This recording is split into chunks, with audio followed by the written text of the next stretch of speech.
Menteri Sekretaris Negara Prasetyo Hadi angkat bicara soal pernyataan Presiden RI Prabowo Subianto yang mengizinkan warga negara asing memimpin BUMN. Terlebih WNA yang ditunjuk memiliki keahlian dan kompetensi yang dibutuhkan oleh perusahaan.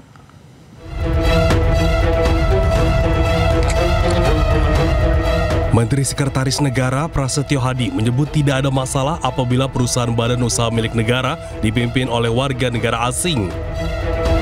Terutama jika perusahaan plat merah tersebut membutuhkan pemimpin dengan level keahlian tertentu. Mensesnek juga menganalogikan hal ini dengan pelatih timnas yang merupakan warga negara asing.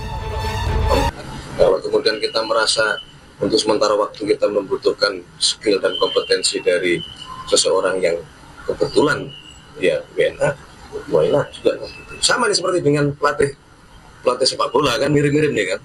Ya. Kalau ada pelatih lokal yang bagus ya kita pakai pelatih lokal. Tapi kalau kita membutuhkan pelatih asing ya tidak ada masalah juga. Karena kadang-kadang kita butuh itu untuk memacu kita. Tetapi kalau boleh membayangkan ya di industri penerbangan, kemudian juga pasti kita banyak membutuhkan di industri mineral, minyakan, itu pasti kita butuh. Prasetyo menyebut perusahaan juga tidak boleh menutup mata terhadap WNA, khususnya yang memiliki keahlian dan kompetensi. Dari Jakarta, Tim Liputan iNews melaporkan. Sebelumnya Presiden Prabowo Subianto mengizinkan warga negara asing memimpin badan usaha milik negara. Menurut Prabowo, pemerintah telah mengubah aturan untuk memperbolehkan ekspatriat jadi pimpinan di BUMN. Hal ini disampaikan Presiden Prabowo Subianto saat berdiskusi bersama Forbes yang digelar di salah satu hotel di Jakarta. Prabowo mengaku telah menginstruksikan manajemen BPI Danantara untuk menjalankan bisnisnya dengan standar internasional. Prabowo juga menyebut telah menginstruksikan untuk memangkas jumlah BUMN dari sekitar 1.000 hanya menjadi sekitar 200 BUMN. Ia berharap langkah pemangkasan itu akan meningkatkan pendapatan dari BUMN di Indonesia. You can look for the best brains, best talents, and I've changed the regulations.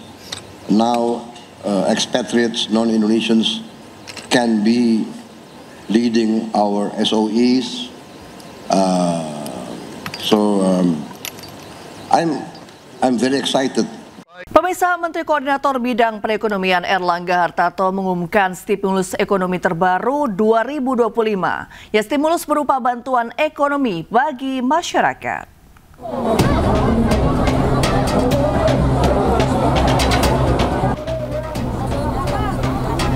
Program stimulus teranyar ini adalah bantuan langsung tunai atau BLT yang akan dibagikan untuk periode Oktober hingga Desember 2025.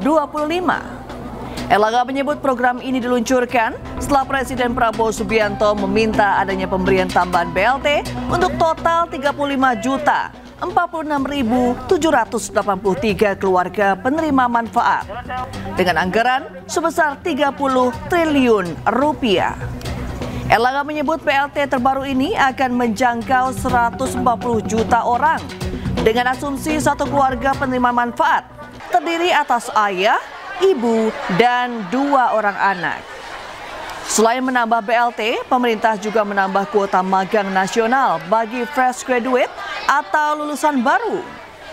Dari tahap 1 sebesar 20.000 kuota peserta magang di bulan Oktober. Maka di bulan November, pemerintah menambah kuota magang sebesar 80.000 peserta.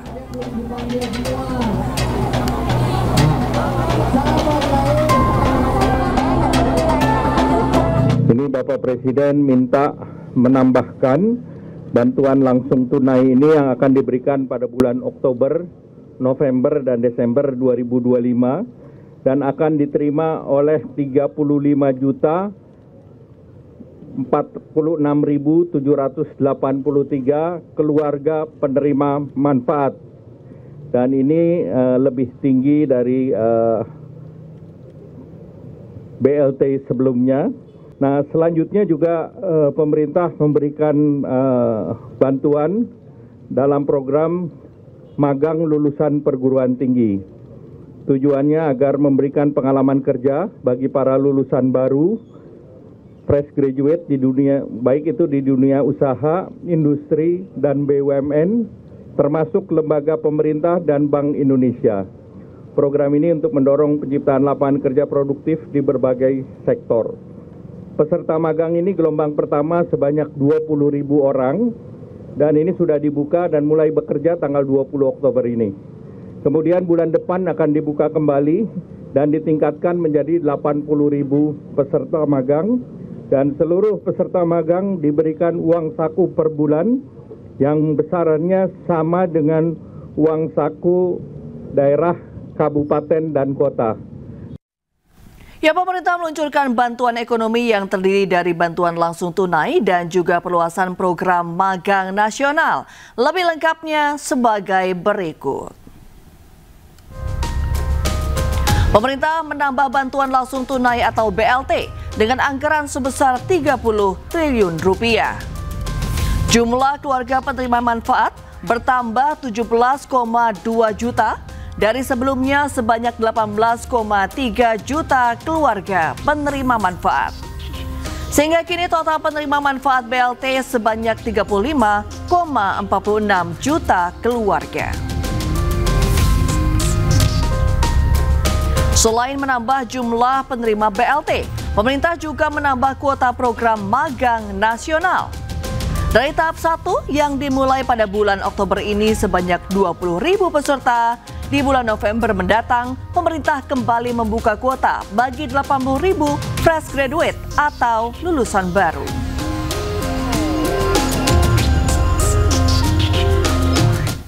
Ya, kita ke informasi lain, pemirsa. Ratusan siswa SMA Negeri 1 Yogyakarta diduga mengalami keracunan usai menyantap makan bergizi gratis.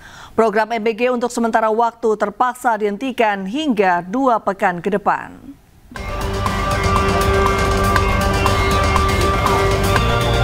Banyak 426 pelajar SMA Negeri 1 Yogyakarta mengalami sakit perut hingga diare usai menyantap menu makanan bergizi gratis.